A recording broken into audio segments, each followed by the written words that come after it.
12월 6일 대림절 둘째 주 소년부 주일 예배를 하나님께 드리겠습니다. 꽃들도라는 찬양하실 때에 가능한 친구들은 수화도 함께 배우면서 하나님을 찬양하면 좋겠습니다.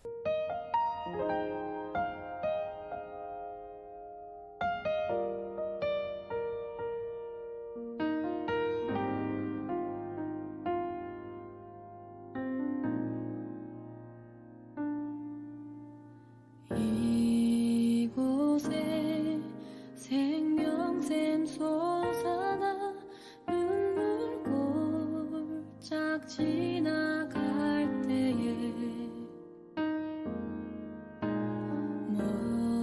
머잖아 열매 맺히고 웃음소리 넘쳐나리라. 이곳에 생명샘 솟아나 눈물 골짝 지나갈 때에 머잖아 열매 맺히고 웃음소리 넘쳐나리라. 꽃들도 구름도 바람도 넓은 바다도 찬양하라 찬양하라 예수를. 하늘을 울리며 노래해 나의 영혼아. 은혜의 주 은혜의 주 은혜의 주.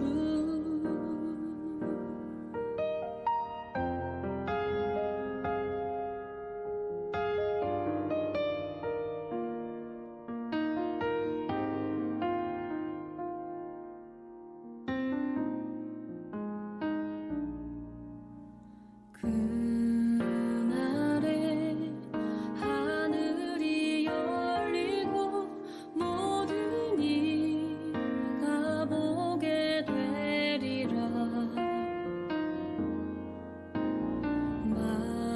마침내 꽃들이 피고 영광의 주가 오시리라.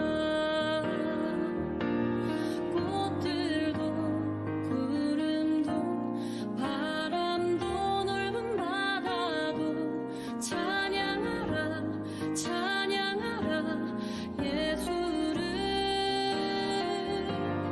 하늘을 울리며 노래해 나의 영혼아. 은혜의 주 은혜의 주 은혜의 주.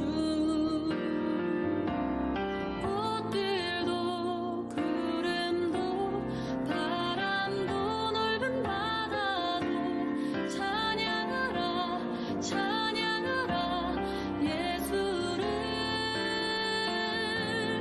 하늘을 울리며 노래해 나의 영혼아. 은혜의 주 은혜의 주 은혜의 주 은혜의 주 은혜의 주 은혜의 주.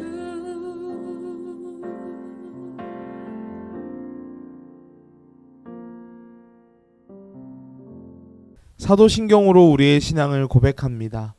나는 전능하신 아버지 하나님 천지의 창조주를 믿습니다. 나는 그의 유일하신 아들 우리 주 예수 그리스도를 믿습니다. 그는 성령으로 잉태되어 동정녀 마리아에게서 나시고 본디오 빌라도에게 고난을 받아 십자가에 못 박혀 죽으시고 장사된 지 사흘 만에 죽은 자 가운데서 다시 살아나셨으며 하늘에 오르시어 전능하신 아버지 하나님 우편에 앉아 계시다가 거기로부터 살아있는 자와 죽은 자를 심판하러 오십니다. 나는 성령을 믿으며 거룩한 공교회와 성도의 교제와 죄를 용서받는 것과 몸의 부활과 영생을 믿습니다. 아멘. 오늘 함께 나눌 말씀은 신약성경 누가복음 2장의 말씀입니다. 신약성경 누가복음 2장 1절에서 7절까지의 말씀입니다. 성경을 찾을 시간이 필요한 친구들은 잠시 영상을 멈춰주세요. 2장 1절입니다. 그때에 가이사 아구스도가 영을 내려 천하로 다 호적하라 하였으니 이 호적은 구레뇨가 수리아 총독이 되었을 때에 처음 한 것이라. 모든 사람이 호적하러 각각 고향으로 돌아가매 요셉도 다윗의 집 족속이므로 갈릴리 나사렛 동네에서 유대를 향하여 베들레헴이라 하는 다윗의 동네로 그 약혼한 마리아와 함께 호적하러 올라가니 마리아가 이미 잉태하였더라. 거기 있을 그때에 해산할 날이 차서 첫 아들을 낳아 강보로 싸서 구유에 누였으니 이는 여관에 있을 곳이 없음이러라. 아멘. 사랑의 나눔 찬양하시면서 준비하신 예물 하나님께 드리겠습니다.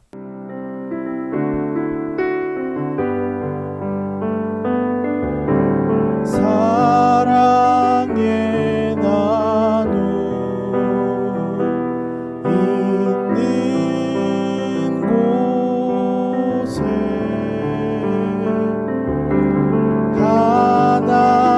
하나님께서 계시도다. 우리 함께 기도합니다. 사랑의 하나님 감사합니다. 오늘도 우리 친구들과 함께 예배할 수 있어서 감사합니다. 하나님, 특별히 지금 영상으로 집에서 예배하는 우리 친구들을 축복합니다. 하나님, 우리 친구들이 드리는 이 예물이 하나님의 뜻이 이 땅 가운데 이루어지는 곳에, 또 하나님의 사랑이 전해지는 곳에 귀하게 쓰일 수 있도록 도와주세요. 하나님 감사합니다. 이 모든 말씀 우리를 사랑하시는 예수님의 이름으로 간절히 기도드립니다. 아멘. 소년부 소식입니다. 큰기쁨교회 소년부 온라인 예배 영상은 큰기쁨교회 유튜브 채널에 매주 주일 아침 업로드되고 있습니다. 오프라인 예배는 주일 아침 11시 교회 2층에서 거리두기와 방역수칙을 잘 지키며 안전하게 드리고 있습니다. 언제 어디서나 예배 드리기 전에는 우리 친구들 주변을 정리해 주시고 정돈된 마음과 바른 자세로 하나님을 기쁘게 예배하는 우리 큰기쁨교회 소년부 친구들 되었으면 좋겠습니다. 두 번째 소식입니다. 여러분과 여러분의 소중한 사람들을 위해 코로나19 예방수칙을 계속해서 잘 지켜주시기 바랍니다. 우리가 예방수칙을 잘 지키는 것만으로도 우리 모두의 안전을 지킬 수 있는 큰 힘이 됩니다. 수개월째 치료와 방역에 힘쓰시는 분들을 위해서, 보이지 않는 곳에서 우리의 안전과 평화를 위해 노력하는 분들을 위해서, 지금 고통과 아픔 가운데 있는 이웃들과 함께 예배하지 못한 우리 교회와 소년부를 위해, 선생님들을 위해 마음을 나누고 함께 기도하는 우리 모든 소년부 친구들 되었으면 좋겠습니다. 마지막 소식입니다. 오늘은 예수님을 기다리는 시간 대림절 둘째 주일입니다. 지난주 말씀을 기억하면서 우리 소년부 친구들의 기다림이 두려움과 슬픔의 기다림이 아니라 소망과 기쁨의 기다림이 되면 좋겠습니다. 이제 말씀을 전합니다. 지난주 우리는 대림절에 대해서 배웠습니다. 대림절은 예수님의 오심을 기다리는 시간이라고 이야기했었죠. 특별히 성탄절을 기준으로 한 달 남짓의 이 대림절에는 두 가지 기다림이 숨겨져 있다고 이야기했습니다. 첫 번째 기다림은 무엇이었죠? 하나님의 빛을 가지고 가장 작고 약한 아이의 모습으로 이 땅에 오신 예수님을 기다리는 기다림이 있었습니다. 두 번째는 우리의 모든 눈물과 고통을 씻어주시고 하나님의 뜻을 이루며 살아간 이들에게 하나님의 나라를 선물해 주시는 그리스도 왕 되신 예수님을 우리는 기다린다라고 이야기했습니다. 그러면서 우리 그리스도인들은 어쩌면 평생 또 항상 예수님을 기다리는 사람들일지도 모르겠다라고 말씀을 나눴었죠. 그래서 오늘은 우리가 기다리는 예수님에 대해서 조금 더 알아보려고 합니다. 특별히 성경에 기록된 아기 예수님의 이야기를 함께 살펴보고자 합니다. 우리가 함께 읽은 누가복음 2장 1절 본문을 보면 가이사 아구스토라는 사람이 온 천하의 인구 조사를 하라고 명령을 내립니다. 여기서 온 천하의 명령을 내린 이 사람은 누구일까요? 맞아요. 로마의 황제 시저 아우구스투스입니다. 이 사람은 온 천하 로마 제국에 있는 모든 사람들에게 이러한 명령을 내립니다. 자, 들어라. 모든 사람들의 성별과 민족과 나이와 고향과 그리고 숫자를 파악해라. 그리고 다시 그 모든 자료를 모아서 왕에게, 황제에게 보고하라 라는 명령을 내립니다. 여러분, 왜 로마 황제가 어쩌면 귀찮을 수도 있는데 인구를 조사하라는 명령을 내렸을까요? 좋게 말하면 로마 제국을 안정적으로 다스리기 위해서였고요. 나쁘게 말하면 더 많이 빼앗고 더 오래 이 제국을 유지시키려고 하는 것이었죠. 그래서 3절 로마 제국 모든 사람들은 지금 살고 있는 곳에서 자기 원래 고향으로 돌아갑니다. 사실 이동수단이 발달한 요즘은 고향이 큰 의미가 없는 것 같아요. 하지만 여러분의 할머니, 할아버지 혹은 그 위에 어르신이 계시다면 한번 여쭤보세요. 할머니, 고향을 떠나는 건 어떤 의미가 있나요? 아마 웬만해서는 고향을 떠났는 일이 없었을 것입니다. 2000년 전 예수님의 시대에는 고향이 훨씬 더 중요한 의미를 가지고 있었습니다. 고향은 단순히 태어난 곳이 아니라 우리 가문의 조상들이 살던 나의 뿌리가 있는 공간이었죠.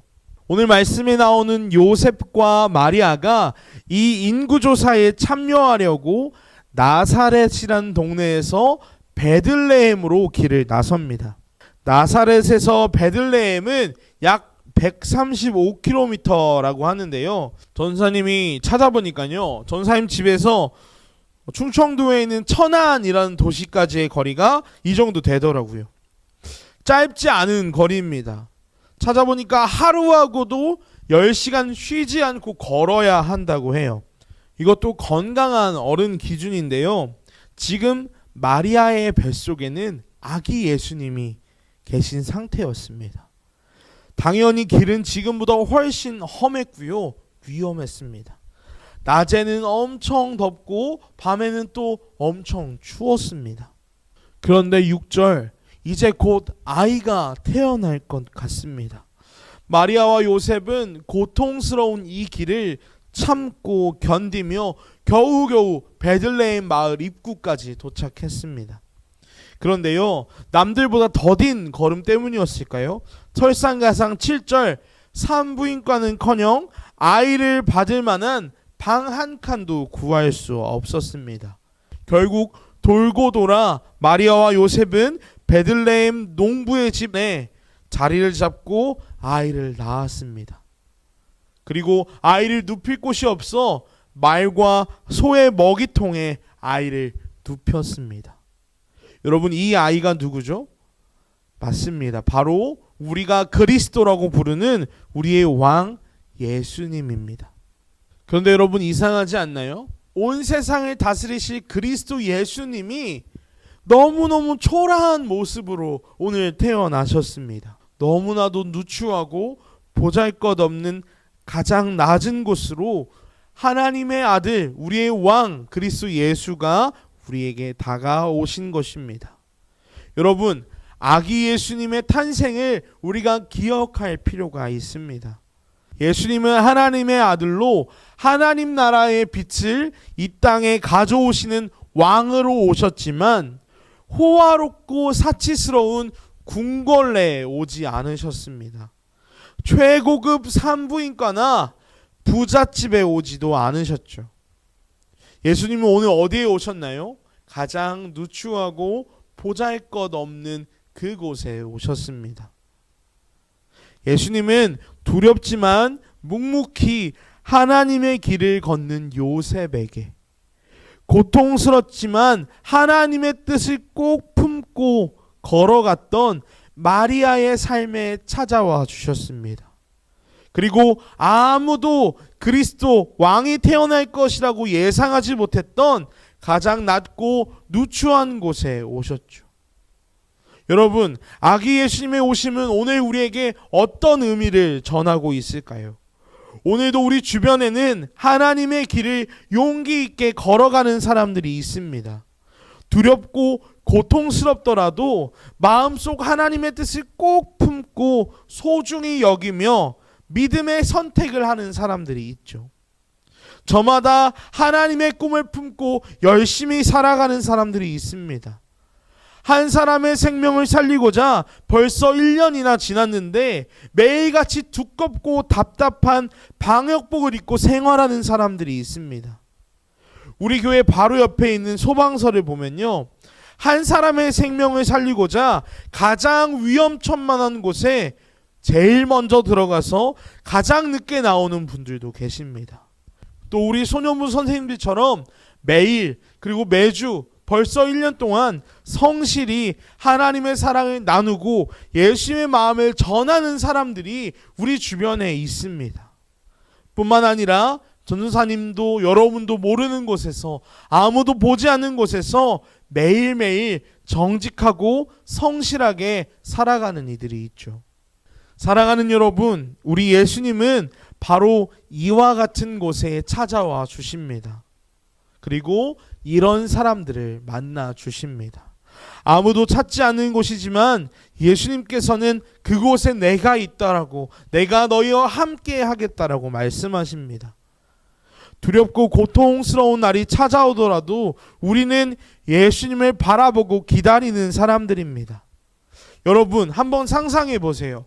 만일 오늘 마리아와 요셉이 이 믿음의 걸음을 포기했더라면, 베들레헴으로 가는 길을 포기하고 그냥 다시 나사렛으로 돌아갔다면 어떻게 됐을까요? 사랑하는 여러분, 우리 하나님은 우리의 작은 믿음과 실천들을 결코 작게 여기지 않으십니다. 아무리 작은 믿음일지라도 우리의 정직하고 성실한 마음을 기억하셔서 우리를 통해 하나님의 놀라운 일을 이루십니다. 마리아와 요셉도 결코 알지 못했습니다. 그러나 그들의 작은 믿음을 통해 하나님의 나라가 이 땅에서 시작되게 되었습니다. 사랑하는 여러분, 예수님을 기다리는 시간 우리 잠시 멈추어 생각해 봅시다. 우리가 품고 실천해야 하는 하나님의 뜻이 무엇일까? 하나님이 지금 나에게 바라시는 것이 무엇일까? 내가 오늘 지금 당장 실천할 수 있는, 전할 수 있는 하나님의 사랑이 뭐가 있을까? 그리고 예수님을 기대하고 기다리며 그 일들을 성실히 하나씩 실천해 봅시다.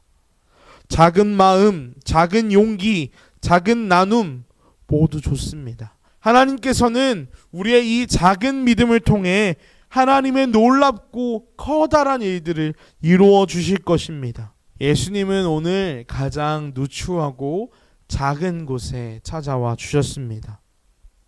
우리 이 예수님을 기억하면 좋겠습니다.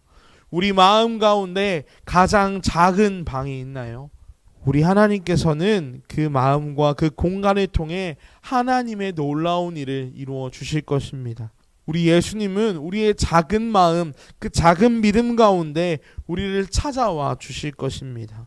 오늘 말씀에서 본 마리아와 요셉처럼 한 걸음 한 걸음 하나님의 뜻을 품고 걸어가면서 우리를 찾아오실 예수님을 기대하는 우리 큰기쁨교회 소년부 친구들 되시기를 간절히 기도하겠습니다. 그 사랑 기억하게 함께 찬양하시겠습니다.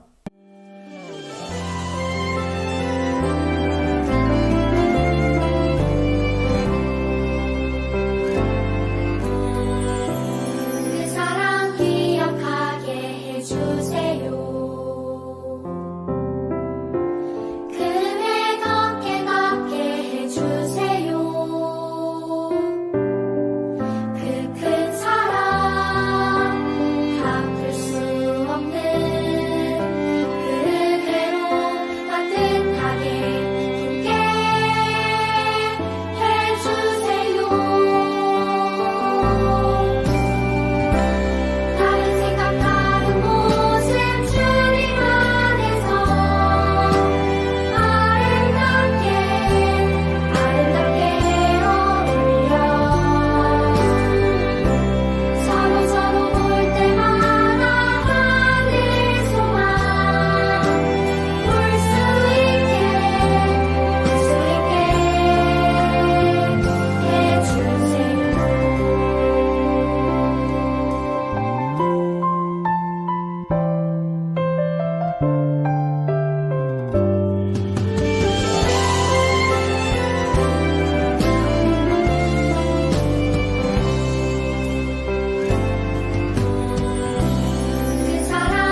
주기도문으로 모든 예배를 마칩니다.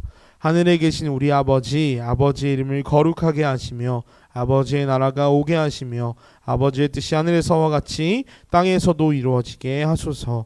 오늘 우리에게 일용할 양식을 주시고 우리가 우리에게 잘못한 사람을 용서하여 준 것 같이 우리 죄를 용서하여 주시고 우리를 시험에 빠지지 않게 하시고 악에서 구하소서.